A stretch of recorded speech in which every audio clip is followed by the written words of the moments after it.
क्या खैबर पख्तूनख्वा के chief minister Ali Amin Gandapur chief martial law administrator की तरफ से केपी के अंदर बगावत का ऐलान करने वाले हैं? और इसके बाद क्या पाकिस्तान तहरीक इंसाफ को मुकम्मल तौर पर जद और बंद, यानी आप कह लें एक दहशतगर्द तंजीम करार दे दिया जाएगा?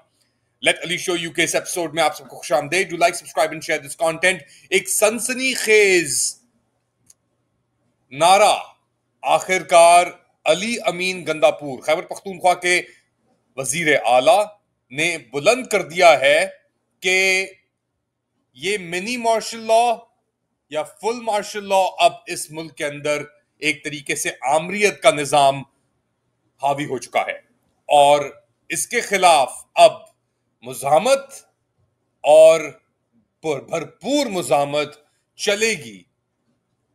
इस लक्षण में, इन लफ्जों में अली अमीन के एकदम ये तब्दीली क्या आई? पहले कहते थे मैं, वो भी मेरा पाकिस्तान है उस तरफ और इस साइड भी पाकिस्तान मेरा है, दोनों तरफ मेरा पाकिस्तान है तो मैं तो दोनों तरफ खेलूंगा। लेकिन अब इतनी बड़ी बड़ी बातें, इतना हौसला, इतनी हिम्मत। सुने अली अमीन गंदापुर को पहले और फिर बात को आगे बढ़ाते हैं। दौर में और हमेशा पाकिस्तान को एक वकार दिया, इज्जत दी, खुददारी खुदमुख्तारी की बात की, तो इसलिए वो सारे फॉलो करते हैं इमरान खान को उसकी इस बुनियाद पे कि क्रेडिबिलिटी है इमरान खान की। इमरान खान का एक विजन है, एक सोच है, उसको फॉलो करते हैं। तो उसके लिए अगर वो अपना हक रखते हैं और अपने मुल्क के अंदर कुछ करते हैं तो उस पर इनको एतराज आ गया, यहाँ तो गोलियां मार रहे हो, अब वहां भी कोई भेज दो, फिर वहां गोलियां चलाना शुरू कर दो, फिर इतनी जरूरत में है नहीं, वहां कुछ भी नहीं कर सकते क्योंकि ये तो गुलाम है, उनकी गुलामी पे चल रहे हैं। तो यहाँ पर चलो ये गोलियां मारते हैं, वहां पे ये नहीं कर सकते। तो जो भी इमरान खान को सपोर्ट कर रहा है दुनिया के जिस कोने में भी, हम उसके साथ हैं। So that is what's happening basically. यहाँ पे एक पाकिस्तान के अंदर, पाकिस्तान के बाहर एक बहुत अहम ट्रिप आने वाली है। यूएस आर्मी डे परेड के अंदर 14 जून को वो सेलिब्रेट करते हैं अमेरिका के अंदर, और उसमें एक बड़ी अहम शख्सियत की शमूलियत के अब कंफर्मेशन आ चुकी है और एक एहतजाज का समा भी बन रहा है। मगर बादशाह सलामत जब जा रहे हैं अपने सबसे अहम फॉरेन बैकर की तरफ, तो फिर एहतजाज तो बनता है। वो भी चाहेंगे थोड़ा एहतजाज हो, दिखाने के लिए अमेरिकियों को कि मैं कितना ताकतवर हूं, मैं कितना ऑल नोइंग हूं।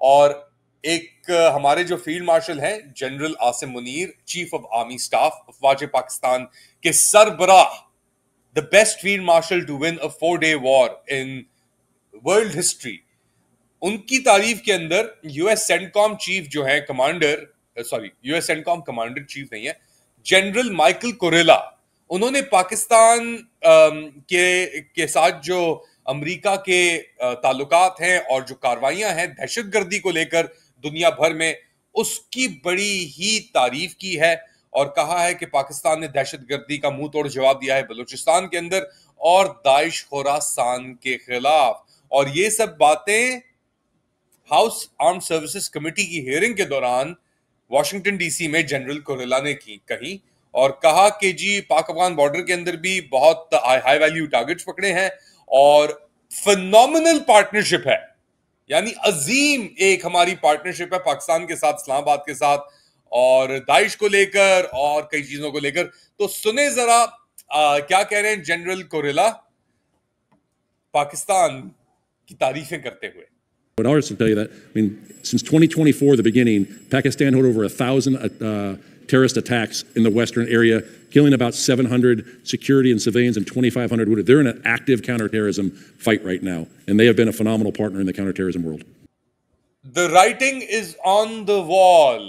जो ये बातें हो रही हैं, जो बातें की जा रही हैं, जो कुछ हो रहा है, नहीं हो रहा है, उसके ऊपर अब पॉल कपूर जो सदर ट्रम्प के नॉमिनी है डोनाल्ड लू को रिप्लेस करने के लिए, बड़ी खबरें आ रही है अमेरिका से भी, तो उन्होंने कहा है कि वो सिक्योरिटी कोऑपरेशन पाकिस्तान के साथ उसको तरजीह देंगे और जो ट्रेड और इन्वेस्टमेंट है उसके ऊपर भी फोकस करेंगे अगर उनकी कॉन्फर्मेशन हो गई। और ये बात कर रहे थे अपनी कॉन्फर्मेशन हियरिंग जो बड़े अरसे से चल रही है सेनेट कमेटी के सामने, सेनेट के अंदर। ये जो पॉल कपूर साहब हैं ये हिंदुस्तानी अमेरिकन एक हिस्टोरियन है, स्कॉलर हैं, स्ट्रेटेजिक अफेयर्स एक्सपर्ट हैं और इनका ये भी कहना था कि जो अमन के चांसेस हैं पाकिस्तान और हिंदुस्तान के दरमियान साउथ एशिया के अंदर, वो इसके बाद ये जो अभी हाल ही के अंदर झड़प हुई थी मई के महीने के अंदर, उसके बाद थोड़े से खराब हुए हैं। उनका स्पेसिफिकली कहना यह था कि अगर उनको कॉन्फर्मेशन मिल गई तो वो अमरीकी इंटरेस्ट पाकिस्तान और हिंदुस्तान के साथ, दोनों के साथ अमन और इस्तेहकाम और दहशतगर्दी के खिलाफ एक मौकफ उठाने पे लेंगे।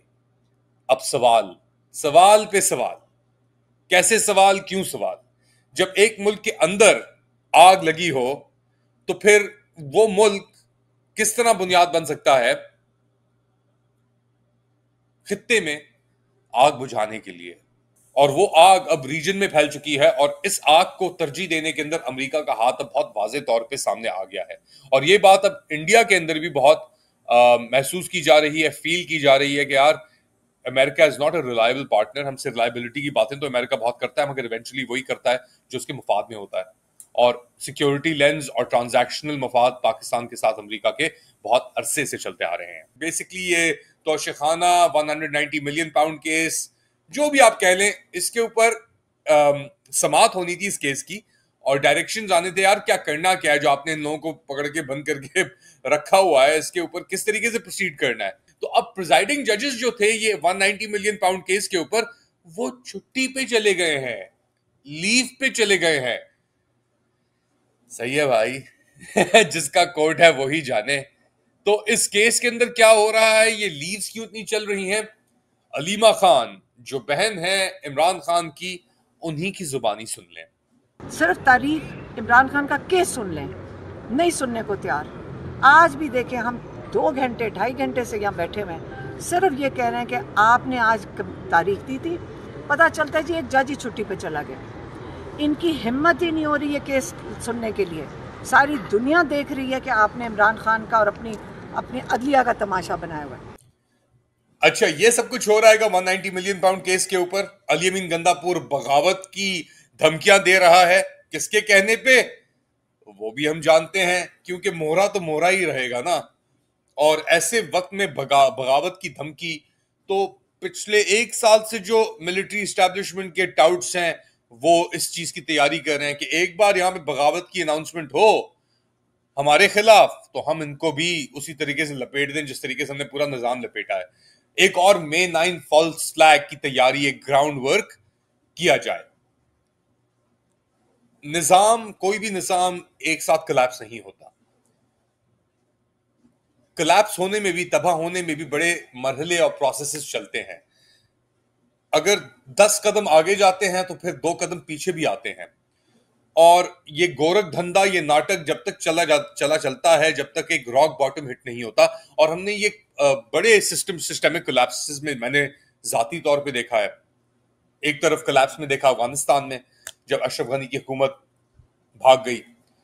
एक तरफ कोलैप्स में देखा, कोलैप्स हो रहा था मगर हुआ नहीं। और तुर्की के अंदर एक्चुअली कह सकते हैं कोलैप्स हो गया 2016 के अंदर, 15 जुलाई के वाकयात को लेकर जो वहां पे साजिश हुई थी उसको। अब वो साजिश किसने की थी? वो साजिश के जो परोकार थे, बैकर्स थे, वो जीते, या साजिश जो कर रहे थे वो हारे? वो वर्डिक्ट अभी भी मेरी निगाहों में खुला है। तो इसका पूरा कहने का ये मतलब है कि जब आप निजाम को किसी भी अपसेट करते हैं या डिस्ट्रॉय करते हैं या उसको री इंजीनियर करने की कोशिश करते हैं तो उसका क्या फॉल आउट होता है वो हमें खुद ही नहीं पता लगता। हमें नहीं पता लगता कि यार मैं आज अदलिया को इस तरीके से कबाड़ा करूंगा मैं कि या अपने मफाद के लिए इधर से बंदों को उठा के उधर करूंगा, केसेस की माँ बहन एक करूंगा, सब कुछ इस तरह आगे चलाता रहूंगा। तो फिर उसका लॉन्ग टर्म इफेक्ट क्या होता है पूरे सिस्टम में? जब आप इतनी रैपिडली मोहरों को और चीजों को मूव करते हैं, चेंज करते हैं, उसका ये होता है यार कि जो निजाम है ना वो अपनी डिसीजंस को ही, या ऊपर से डिसीजन आ रही थी उनके खिलाफ एक सिक्लिकल एक प्रोसेस बन जाता है, जब आपको पता नहीं होता ये आप निजाम के लिए कर रहे हैं कि किसी के इक्तदार के लिए कर रहे हैं।